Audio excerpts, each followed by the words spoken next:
오늘 성령론에 대해서 함께 나누고 싶은데요. 이제 성령님의 인격에 대해서 우리가 한번 공부를 해보도록 하겠습니다. 우리가 지난 시간에 한번 했던 건데 우리가 한번 반복해서 다시 복습하는 내용으로 한번 봤으면 좋겠습니다. 자, 우리가 성령님에 대해서 배우는 것이 매우 중요하다고 저 개인적으로 생각할 뿐만 아니라 실제로도 그렇습니다. 왜냐하면은 지금 이 시대에서 성령론에 관해서는 너무나도 많은 잘못된 가르침이 횡행하고 있기 때문이죠. 오순절 은사주의 신앙뿐만이 아니라 잘못된 성령론은 우리 개인 그리스도인의 신앙생활에 있어서 너무나도 많은 악영향을 끼치는 것 같아요. 이 성령론에 대해서 내가 어떠한 입장을 취하고 있는지에 따라서 나는 올바르게 신앙생활을 할 수 있고 하나님의 인도하심을 받을 수 있습니다. 하지만 정반대로 저는 균형을 잃은 광신주의자가 될 수도 있습니다. 우리 주변에 그런 잘못된 신앙의 행태들을 우리가 많이 보고 있죠.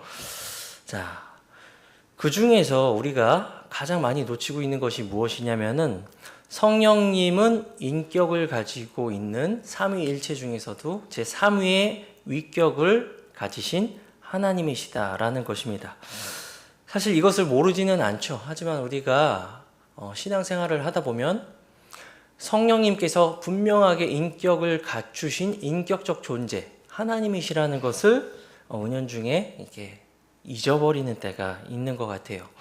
자, 우리가 성경 구절 하나씩 찾아보면서 파워포인트로 제가 준비를 했으니까 왜 성령님이 인격적인 분이신지에 대해서 한번 살펴보도록 하겠습니다. 이제 이 성령론에 있어서 잘못된 가르침이 있었던 건 비단 오늘날 뿐만이 아닙니다. 이제 3세기경에 활동했던 아리우스라는 어떤 신학자가 있었습니다. 성직자이기도 하고요. 이제 이 사람은 그리스도론에 있어서도 예수님을 피조된 존재라고 말했을 뿐만 아니라 성령님께서도 인격적인 하나님이 아니라 하나님으로부터 발현된 어떤 에너지 정도로 정의를 했습니다.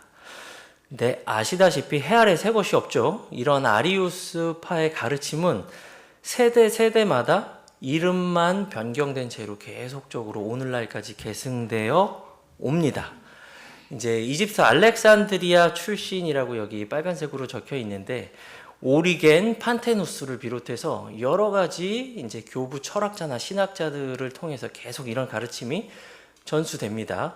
그리고 오늘날에는 여호와 증인이라든지 아니면은 안식교라든지 여전히 동일하게 성령 하나님을 어떤 정신적인 영향력, 에너지 정도로만 어떤 이렇게 인격적인 분이 아니라 그런 에너지 정도로만 취급하는 가르침을 우리 주변에서 많이 접할 수가 있습니다. 이것은 완전히 잘못된 거짓 교사의 가르침이 되겠죠. 자, 창세기 1장 26절은 말씀하고 있습니다. 하나님께서 이르시되 우리가 우리의 형상으로 우리의 모양에 따라 사람을 만들자라고 말씀하고 있습니다. 여기서 우리라는 건 복수죠. 복수에는 하나님 이외에 천사들이 포함될 수 없을 것입니다. 스랍들 그리고 영광스러운 영적 피조물들이 포함될 수 있습니다. 어떠한 하나님께서 누군가를 창조하신다고 말씀하셨을 때는 창조자의 자격 이외에는 어떠한 강력한 피조물이라도 거기에 포함될 수가 없습니다. 천사들이든지 그룹들이든지 어떠한 강력한 영적 피조물들이라도요. 그래서 전통적인 신학적 견해를 가지고 있는 사람들은 여기에서 우리는 성삼위일체 하나님을 가리킨다라고 대부분 그렇게 이해하고 있습니다. 성부 하나님, 성자 하나님, 성령 하나님 세 분 다 독립된 인격을 가지고 있지만 하나님이라는 동일 본질을 소유하신다. 이것이 삼위일체에 대한 전통적인 견해고 우리가 믿고 있는 견해이기도 하죠. 자, 성령님은 분명히 인격을 가지고 있습니다. 어떤 보이지 않는 긍정적인 에너지가 아닙니다. 정신적인 영향력이 아니고 하나님으로부터 발현된 어떤 그런 무형의 에너지가 아닙니다.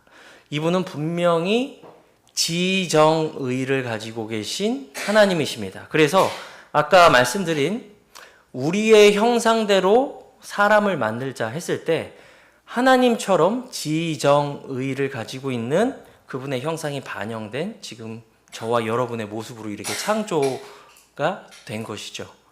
지성과 감정과 의지를 갖고 있습니다. 성령님은 어떤 무형의 에너지가 아닙니다.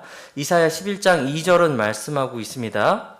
성령님을 일컬어서 구약에서 이렇게 말씀하고 있습니다. 주의 영, 지혜와 명철의 영이요, 지략과 능력의 영이요, 지식과 주를 경외함의 영이라고 구약 성경에서는 성령님을 일컬어서 이렇게 호칭하고 있죠.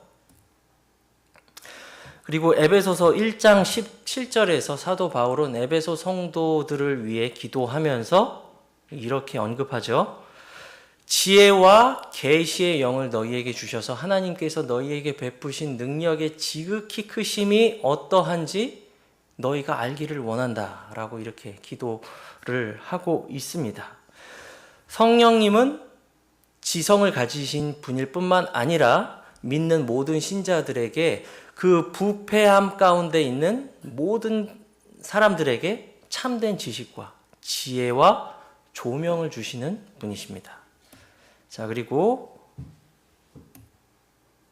고린도전서 2장 10절에는 하나님께서 자신의 영, 성령으로 우리에게 그것들을 드러내셨으니 이는 성령님께서 모든 것, 참으로 하나님의 깊은 것들을 살핀다라고 말씀하고 있습니다. 성령님이 만약에 지정의를 가진 인격체가 아니라 어떤 그저 한 영향력의 무형의 에너지에 불과하다면 어떻게 인격이신 하나님 안에 있는 그분의 뜻과 계획에 대해서 모든 것을 이해하고 믿는 모든 신자들에게 그것을 가르쳐주고 일깨워 주실 수 있겠습니까? 그렇죠? 우리는 성령님이 지정의 중에서도 분명한 지성을 가지고 계신 인격체라는 것을 보게 됩니다. 그리고 에베소서 4장 30절을 보면은 성령님께서는 감정을 가지고 있다는 것을 우리가 보게 됩니다. 하나님의 거룩한 영을 근심하게 하지 말라. 그분에 의해 너희가 구속의 날까지 인치심을 받았느니라고 말씀하고 있습니다.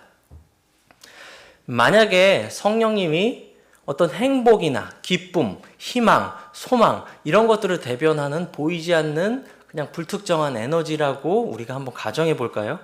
그렇다면 그런 비인격적인 영향력이 근심할 수 있습니까? 기뻐할 수 있습니까? 그럴 수 없죠. 오직 인격을 가진 어떤 분명한 존재만이 근심하거나 슬퍼하거나 진노하거나 기뻐할 수가 있습니다. 자, 이 하나님의 영께서는 분명히 지성적인 존재로서 어떠한 일들을 분명하게 자신의 뜻대로 판단하시고 그 판단에 따라서 기뻐하시기도 하고 진노하시기도 하고 근심하고 슬퍼하시기도 하십니다. 자, 성령님은 구원받은 저와 여러분 안에 떠나지 않고 영원토록 내주하시면서 지적인 판단과 감정을 경험하십니다. 우리가 하나님의 말씀을 따라서 살지 않고 우리 육신의 혈기대로 산다면 어떻게 되죠? 하나님의 영께서는 분명한 감정을 가지고 계신 분이시기 때문에 여러분, 저와 여러분의 육신적인 그런 혈기나 그런 뜻대로 살아가는 것 때문에 근심하십니다. 슬퍼하십니다. 그렇기 때문에 하나님의 영께서는 분명한 인격과 감정을 가지고 계신 분이다라는 것을 우리가 알 수가 있죠. 야고보서 4장 5절을 말씀하고 있습니다. 너희는 성경 기록이 우리 안에 거하는 영이 시기하기까지 욕심을 내는도다 하고 헛되이 말하는 것으로 생각하느냐라고 말씀하고 있죠. 에베소서에서 말씀하신 것처럼 성령님께서는 우리를 시기하기까지 욕심을 내십니다. 자, 하나님은 질투하시는 하나님이십니다. 하나님이 나쁘십니까? 그렇지 않죠. 우리 안에 거하시는 성령 하나님께서도 시기와 질투하시기까지 우리를 욕심내십니다. 그 전제는 바로 사랑입니다. 자, 외부인들은 하나님께서 어떻게 속좁게 사람을 질투하느냐라고 이렇게 묻기도 하는데, 자, 이 질투는 사랑이 전제된 질투입니다. 그렇기 때문에 사도 바울은 경건한 질투를 통해서 잘못된 교리에 빠져 있는 갈라디아 교회를 되돌리기 위해 노력했습니다. 그렇죠? 꾸짖는 책망하는 서신을 그 교회에 보냈어요. 그 결과 어떻게 됐습니까? 그 교회는 이단에 빠질 뻔했지만 그 사랑이 전제된 경건한 질투로 말미암아 올바른 교리 위에 서게 됐죠. 하나님께서 우리를 시기하고 질투하시는 것도 동일한 원리입니다.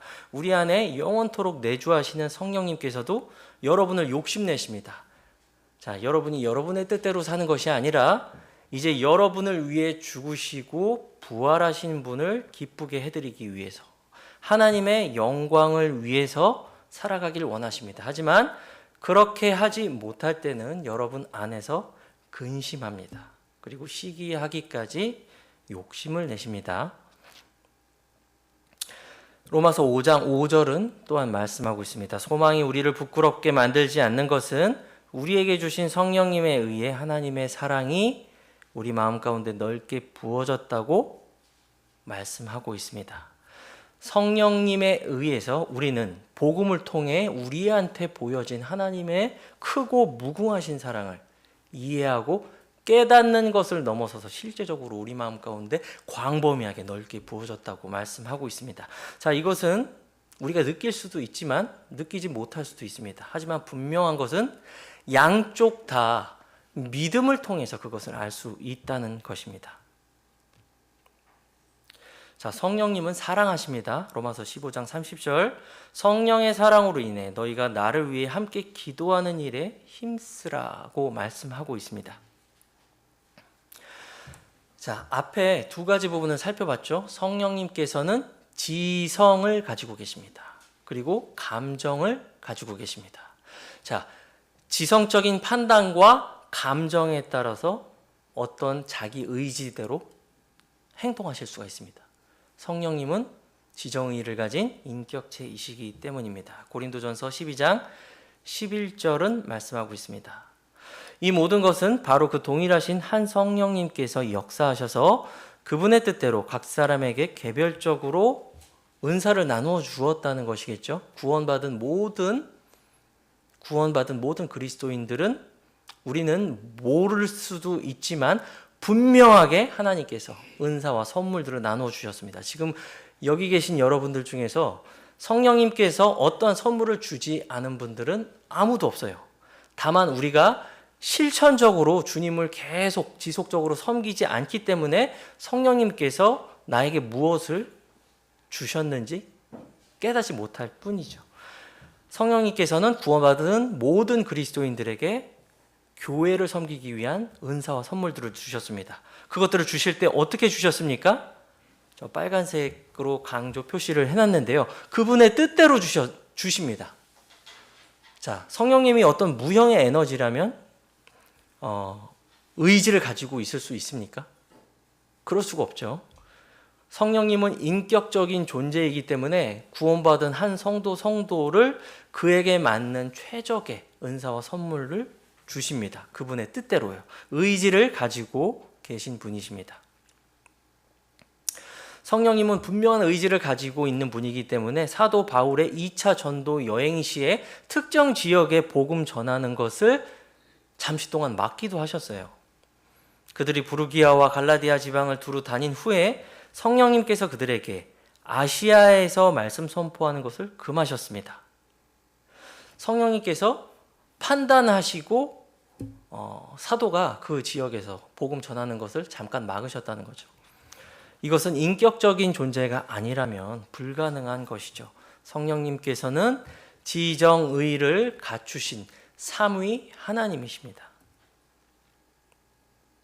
자, 이 부분에 대해서 우리가 성령님에 대한 진리를 망각하게 된다면 우리는 성령님을 무의식 중에라도, 부지 중에라도 어떤 무형적, 비인격적 존재로 간주하고 신앙생활을 하게 됩니다.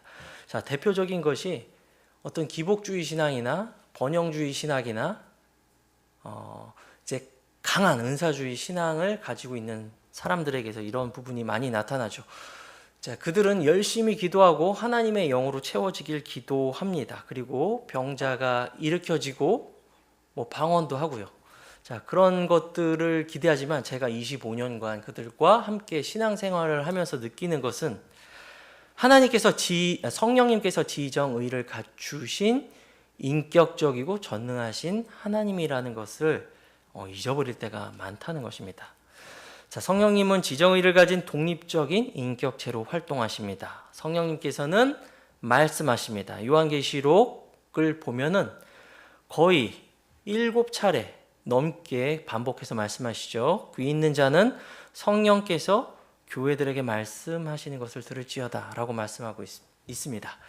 자, 비인격적인 에너지가 자기 의지를 가지고 말할 수 있습니까? 특정 대상에게 특정 의도와 목적을 가지고 그것은 불가능하죠. 성령님께서는 지정의를 가진 인격체이십니다. 그렇기 때문에 본인의 뜻에 따라, 의지에 따라 특정 대상에게 말씀하실 수 있습니다. 인격적인 존재로서 성령님은 가르치실 수 있습니다. 요한복음 14장 26절입니다. 위로자 곧 아버지께서 내 이름으로 보내실 성령님 곧 그분께서 너희에게 모든 것을 가르치시고 내가 너희에게 말한 것은 무엇이든지 너희가 모든 것을 기억하게 하시리라고 말씀하고 있습니다. 자, 성령님께서는 자신을 거듭난 모든 그리스도인들을 말씀으로 가르치십니다. 어떤 말씀으로 가르치시죠? 그리스도께서 하신 모든 말씀을 기억나게 하시고 생각나게 하시고 가르쳐 주십니다. 자, 그래서 말씀으로 가르치는 활동도 하십니다. 그리고 성령님은 증거하기도 하십니다. 15장 26절 내가 아버지로부터 너희에게 보낼 위로자 곧 아버지께로부터 나오시는 진리의 영께서 오실 때에 그분께서 나에 대해 증언하실 것이요 라고 말씀하고 있습니다. 우리가 이 말씀에 대한 구체적이고 실천적인 모습들은 사도행전에서 보게 되죠. 사도들이 성령님으로 충만해서 나아가서 복음을 증거할 때 진리의 영께서 역사하셔서 모든 불신혼들은 자신이 죄인임을 깨닫고 주님 앞에 엎드려지고 예수님을 영접하는 모습을 보게 됩니다. 자, 이것은 사도행전의 기록만이 아니죠. 교회 역사, 부흥의 역사의 기록들을 우리가 읽어보면은 이러한 일들이 사도행전의 역사들이 계속적으로 반복되는 것을 볼 수 있습니다. 성령님께서는 오늘날도 여전히 동일하게 지속적으로 활동하고 계시기 때문입니다. 자, 그리고 성령님은 인도하시기도 하십니다. 하나님의 영에 의해 인도하심을 받는 자들은 다 하나님의 아들들이기 때문이다 라고 말씀하고 있죠. 성령님은 지정의를 가지신 분이기 때문에 자신의 뜻에 따라 특정 성도를 특정 계획에 따라 인도하실 수 있습니다. 그리고 명령하기도 하십니다. 사도행전 8장 29절에서 성령님께서는 빌립에게 저 에디오피아 내시에게 가서 함께 교제하면서 복음을 전하라고 인도하시죠. 그리고 성령님의 인도하심에 순종한 빌립은 그에게 복음을 전하고 그 에티오피아 내시는 구원을 받고 침례까지 받게 됩니다. 성령님은 특정한 일에 있어서 명령하실 수 있습니다. 자, 그리고 이것은 굉장히 큰 신비입니다. 이 세상 그 어떤 주석가도 감히 논평하거나 주석할 수 없는 건데 로마서 8장 26절에 지금 기록된 것처럼 우리의 연약함을 도우시면서 말할 수 없는 신음으로 우리를 위해 중보하십니다. 저는 여러 가지 주석서를 봤지만 이것에 대해서 완벽히 논평하거나 주석한 어떤 내용은 보지 못했어요. 그만큼 신비에 쌓여 있는 내용이지만 지금 구원받은 저와 여러분이 믿음으로 이 말씀을 아멘하고 받아들이신다면 여전히 여러분을 도우시고 중보하시는 성령님으로 말미암아 여러분이 이 어려운 세상에서도 힘과 위로를 얻을 수 있습니다. 성령님은 중보하십니다. 그리고 성령님께서는 믿는 자 안에 영원토록 내주하십니다. 떠나지 않으세요. 구약에 있던 사사들이나 왕정시대 모든 예언자들 또 왕들에게는 특정한 목적에 따라 잠깐 성령님께서 임하셨다가 떠나시기도 하고 다시 임하시기도 합니다. 우리 삼손의 경우를 보면 그런 케이스를 볼 수 있는데요. 하지만 신약 성도들 안에 내주하시는 성령님은 떠나시지 않습니다. 그것은 우리가 구원받아서 그만큼 선하다는 뜻이 아니라 하나님의 신실하신 약속에 따라 하나님께서 그렇게 정하셨기 때문이죠. 빌립보서 2장 13절은 말씀하고 있습니다. 이는 자신의 선하신 기쁨에 따라 너희 안에서 일하사 원하게도 하시고 행하게도 하시는 분은 하나님이시다 라고 말씀하고 있죠. 자, 여러분이 이 세상을 살아가면서 마음 가운데 어떠한 선한 열망이나 아름다운 미덕들이 여러분 안에서 상기되고 떠올려진다면 그것은 분명히 내 마음일 수도 있지만 구원받고 거듭난 사람 안에 내주하시는 성령님의 열망일 수도 있습니다. 자, 빌립보서 2장 13절은 그것에 대해서 말씀하고 있죠. 성령님은 선한 열망을 주시기도 합니다. 자, 이제 시간이 다 됐는데요. 성령님의 인격적 활동을 요약 정리한 바는 이렇습니다. 성령님은 지정의를 가진 인격체이신 분이시기 때문에 말씀하십니다. 그리고 가르치실 수 있습니다. 그리고 성령님은 증거하십니다. 성령님은 자신의 성도들을 인도하십니다. 또 명령하기도 하십니다. 또 우리 연약한 우리들을 위해서 끊임없이 중보하시죠. 떠나지 않으시고요. 그리고 성령님은 사랑하십니다. 그리고 우리 안에 영원토록 내주하시면서 우리가 주님 뜻대로 살지 않을 때 시기하기까지 여러분을 욕심내십니다. 우리의 육신적 행위나 죄들로 인해 하나님께서 기뻐하시지 않는 우리의 언행과 행동들로 인해 성령님은 슬퍼하고 근심하실 수 있습니다. 자, 오늘 여기까지 하고요. PPT로 했으니까 성경 구절 참조하시고 싶은 분은 다시 보기 하시면 되겠습니다. 자, 기도하시겠습니다. 사랑과 자비가 충만하신 우리 하나님, 우리가 이 세상에서 소망 없이 살다가 주님의 언약으로부터는 완전히 분리된 외인이고 잠시 잠깐뿐인 허무한 수증기 같은 이 삶을 살다가 죽으면 둘째 사망에 처해질 비참한 사람들이었음을 고백을 드립니다.